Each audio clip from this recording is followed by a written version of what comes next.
Bonjour et bienvenue à vous qui m'écoutez sur Mythicole. Il était une fois, chaîne de mythes, de contes et de légendes du monde. Je vous invite à vous abonner, appuyer sur la cloche de notification pour suivre en ce moment Yahuarpampa, Terre de Sang de Edgar Sandoval Yugar de Oruro en Bolivie, une légende que j'ai découverte lors de mon dernier et troisième voyage dans ce pays en 2017. Alors, nous avons laissé notre héros Alberto Garcia Carrero au 9e épisode totalement paniqué après l'attaque de la tête coupée de la femme sans tête. Tout un programme. Alors, je reprends les derniers mots. Le corps allait toujours à l'endroit où était Cathy. Cathy et la chola sans tête était un adversaire redoutable et puissant. Cette nuit, elle serait de retour aussi sûrement qu'il avait dit que nous mourrions tous dans cette foutue ville. Le Gilakata, le chef du village. Entrons, si vous le voulez bien, dans ce 10e épisode de ce monde de légendes ténébreux, de cette terre perdue de Yahuarpampa, dans cet inconscient collectif qui appartient à chacun d'entre nous, cette terre de légendes, d'esprits et de démons, de damnés, de prisonniers, une terre où l'on entre mais d'où l'on ne sort pas. Alors à suivre ainsi le chapitre 10, El Yatu Tinku et la malédiction de Yahuarpampa, le Yatu Tinku et la malédiction de la terre de sang. Je retrouvais le moral en mangeant et en buvant, mais mes forces étaient loin de revenir. J'étais très faible et la coupure de mon poignet était douloureuse. Je ne pouvais pas bouger la main droite, comme si j'avais le tendon coupé. Anselmo me dit que je devais aller travailler. Mais je ne peux pas travailler. Ma main est inutilisable. La plupart de ceux qui vivent ici ont toujours des blessures ou des dommages qui nous rendent orgueux. C'est permanent, mais nous devons encore travailler. Le Gilakata était incontestable dans sa sentence. Je devais me préparer pour aller travailler avec une seule main, avec la faiblesse de mon corps. Une nouvelle fois, j'allais dans les champs pour enlever les mauvaises herbes, mais cette fois avec une grande peur. Chaque bruit que j'entendais me faisait paniquer et je courais comme un fou. Ensuite, je vérifiais si rien ne se passait et je revenais méfiant à la tâche. Après un long moment infructueux, le temps commença à s'obscurcir. Puis les paysans armés de bâtons et de pierres revinrent pour me chercher. Ils me dirent que c'était l'heure pour avoir la chola sans tête, cette femme sans tête. Ils me donnèrent un bâton que je ne pouvais pas tenir à cause de ma fatigue et de ma faiblesse, mais je devais faire l'effort sous l'œil impératif d'Anselmo et des villageois. Des champs, nous sommes allés à ma maison et cette fois, nous nous sommes assis pour manger en attendant. L'un des habitants qui accompagnait Anselmo s'appelait Barnabé. Il me dit qu'il était arrivé près de 60 ans avant, ce qui me surprit parce qu'il avait l'air très jeune. Un autre était habillé avec des vêtements précolombiens, une sorte de long tipoy fait de laine brute, et il portait les cheveux longs retenus par une bande en cuir sur le front. Je reconnus en lui un Ourou, un habitant de la région des lacs près de Oruro. Je lui demandai quel était son nom, mais il ne dit rien. « C'est un damné originel, dit Anselmo, c'est le dernier. C'est à cause de lui que nous sommes dans cette foutue ville. Il ne parle pas de honte. » Je demandai à Anselmo de me dire quelle était l'origine de la malédiction, mais la seule réponse que j'obtins fut un échange de regards entre les hommes. Puis l'Uru baissa la tête et le Gilakata commença à me raconter l'histoire. Au début, quand le monde était jeune, Wari, l'un des principaux dieux du Mankash Pacha dans les Andes boliviennes, est tombé amoureux de Intiwara, la fille du soleil. Il a tenté de la kidnapper, comme vous devez le savoir, mais ce que vous ne savez pas, c'est que pour réaliser son projet, il a demandé l'aide de 2 peuples du Russe. Les uns refusèrent, disant qu'ils protégeaient l'aube de leur vie, les autres acceptèrent de peur des puissances obscures de Wari. Les traîtres du Russe se préparèrent à faire la guerre pour capturer Wari au nom d'Itiwara. Mais Inti sortit malgré la défense de sa fille, aveuglant de sa lumière les enfants traîtres. Son allié Wari devait tout seul enlever l'aube.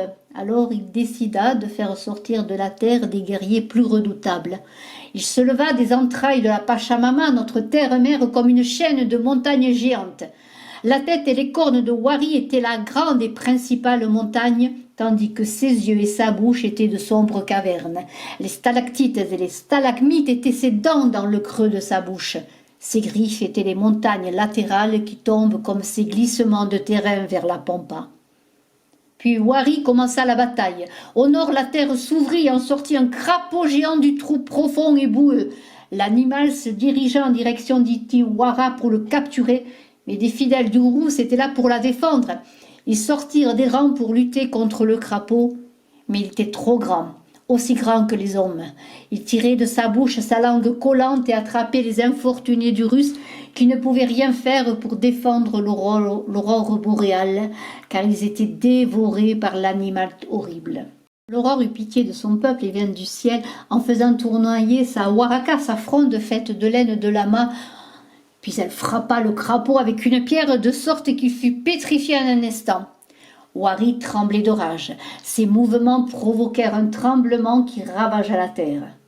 Ensuite, il envoya souper un autre dieu qui gouverne Mankash Pacha, dans le sud, un ravageur important. C'était un serpent gigantesque, venu à travers les montagnes. Ses seuls crocs étaient de la taille d'un homme et une seule goutte de son venin était un poison mortel. La bête gigantesque tua sans pitié les gens d'Urus qui essayaient courageusement de défendre l'aurore boréale, mais ils ne pouvaient rien faire contre un tel monstre. Intiwara, la fille du soleil, revint à la rescousse en tirant son épée et coupa la tête de la vipère de feu, la laissant pétrifiée comme la précédente bête. Mais Wari, le principal dieu de Mangash Pacha, le monde du dessous, n'abandonna pas. Il envoya cette fois un condor géant qui emporta de ses griffes géantes des dizaines d'hommes, puis les laissa tomber de haut. Ils s'écrasèrent contre le sol. Une nouvelle fois, la Nousta, cette jeune femme de grande beauté, sortit pour défendre son peuple.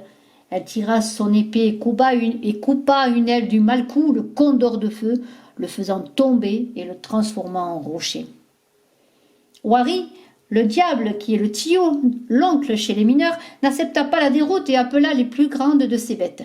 Une bête plus grande marcha sur la pampa. Il était de la taille d'une crête, et sa seule langue avait la taille du soleil. Chacun de ses pas était un tremblement de terre mortel. Mais la nouvelle bête n'intimidait pas Intiwara. Elle prit son épée et lui coupa la tête. Encore une fois, la bête prodigieuse fut pétrifiée. Wari, avec ses dernières forces, appela de la gueule du serpent d'innombrables fourmis, chacune de la taille d'un lama. Elles s'approchèrent à grande vitesse, détruisant tout, prêtes à éliminer de la terre le peuple des Urus. Pour la dernière fois, l'aurore vint à la défense de ses gens et avec un coup de pierre de sa waraka, transforma les fourmis en grains de sable inoffensifs. Alors la Nousta avança la défaite de Wari et le bannit pour toujours des profondeurs de Mankash Pacha. Elle lui permit seulement, au moment de la Hanata, des fêtes agricoles, d'aider le peuple réduit en esclavage. Intiwara se mit en marche et quitta Inti, qui, ayant vu ce qui était arrivé, se mit en colère contre les traîtres d'Urus. Pour cela, il décida de bannir de sa lumière les domaines Kepacha, la terre des hommes, en les envoyant à Wari. Celui-ci, en représailles, décida de maudire et de tourmenter pour toujours les gens qu'il avait fait échouer. Le peuple ou tuer ce peuple, c'est pour cela que tous les êtres maléfiques viennent du Mankash Pacha, de ce monde d'en bas, nous maltraiter chaque jour. Ils viennent jusqu'à ce que nous mourions tous. Certains parfois se perdent entre ces terres maudites de sang, dans l'espace et le temps, pour souffrir toujours de notre malheur. L'histoire me laissa sans voix, car en tant qu'anthropologue, je connaissais le mythe de Wari et des créatures, mais je ne pensais pas qu'ils étaient réels, et encore moins que d'autres personnes aient interféré dans l'incident, qu'il n'ait trahi Intiwara. En méditant sans préjuger du sens du récit, cela signifiait que la puissance de ces créatures était bien au-delà de ce que j'imaginais. Des milliers de questions surgissaient de mon esprit. Où était Wari, le dieu du Mankash Pacha? La Pachamama existait-elle? Et surtout, où Dieu et la Vierge Marie avaient leur place dans tout cela? Y avait-il un syncrétisme de Dieu comme il y en avait dans les religions? J'essayais de poser ces questions, mais ils me dirent qu'il ne servait à rien de penser à ces choses. Nous devions nous préparer à la venue de l'Achola Sinkabessa, la femme sans tête. On me renvoyait à attendre et à oublier mes doutes. Comme il se faisait tard et que nous voulions dormir, nous décidions que 3 dormiraient pendant qu'un prendrait le tour de garde. Je fis la première garde malgré la fatigue. Ils me dirent que ce qui était arrivé était de ma faute, aussi je devais le supporter. Je ne pouvais pas dormir. Je commençais à penser à l'incongruité de l'existence des divinités et des âmes chrétiennes en même temps, quand je me souvins que la Vierge Marie était représentée par Nusta Inkiwara, la fille du soleil. Je me prenais la tête qui commençait à me faire mal. Après un certain temps de ces réflexions, je m'endormis. Peu après, Anselmo me réveilla, puis il me dit que rien ne s'était passé. La chola sin cabeza ne s'était pas manifestée. Cela ne m'avait pas rassuré sur le cauchemar, car la seule pensée d'avoir à combattre un corps décapité de chola était totalement effrayante. Après la terrifiante veillée d'attente, nous quittions la maison et reprenions nos activités. La journée passa aussi tranquille que cela était possible dans un lieu avec ses caractéristiques. Seule la tristesse et l'amertume entachaient le paysage de façon permanente. De temps en temps, des cris et des lamentations de certains villageois désespérés donnaient un ton de désolation au peuple maudit. Pour changer un peu, je décidai de prendre soin des bêtes, qui n'étaient qu'un tas de peau et d'os en raison de tiques énormes et hideuses qui leur suçaient le sang. J'apprenais à tuer les tiques. Le processus consistait en les prendre dans la main tout en les serrant fort entre les doigts, puis de les écraser avec des clous.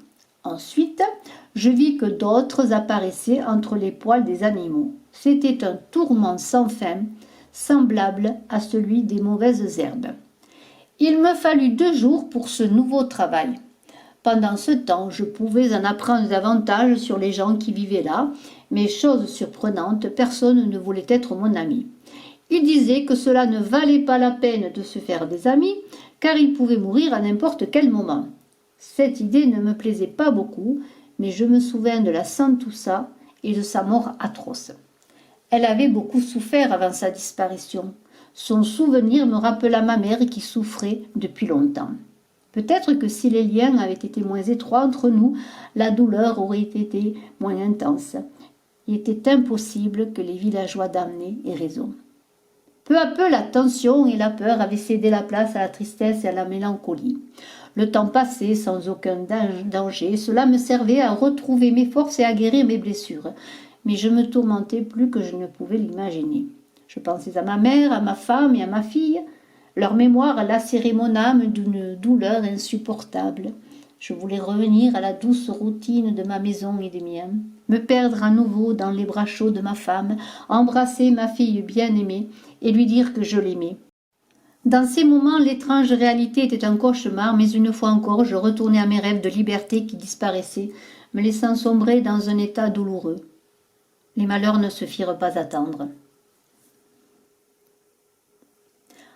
Avant les événements fatidiques que je rapporterai plus tard, le 4e jour de mon arrivée à Yahuampampa, j'avais été envoyée pour nourrir une vieille femme qui était devenue folle dans ce foutu endroit, et j'étais encore triste de ce qui lui était arrivé. Mais je demeurais calme, sans savoir que cette tranquillité se dissiperait rapidement. La folle en question avait crié mon nom toute la journée, et les villageois m'envoyèrent pour savoir ce qu'elle voulait sous le prétexte de demander de la nourriture. Avant d'arriver à la maison, je pouvais sentir l'odeur nauséabonde d'excréments humains. J'ouvris la porte quelques instants en raison de l'odeur forte de concentration de gaz sulfureux qui me faisait mal à la tête. Tout l'étage de la maison était couvert de sel et d'urine pourrie.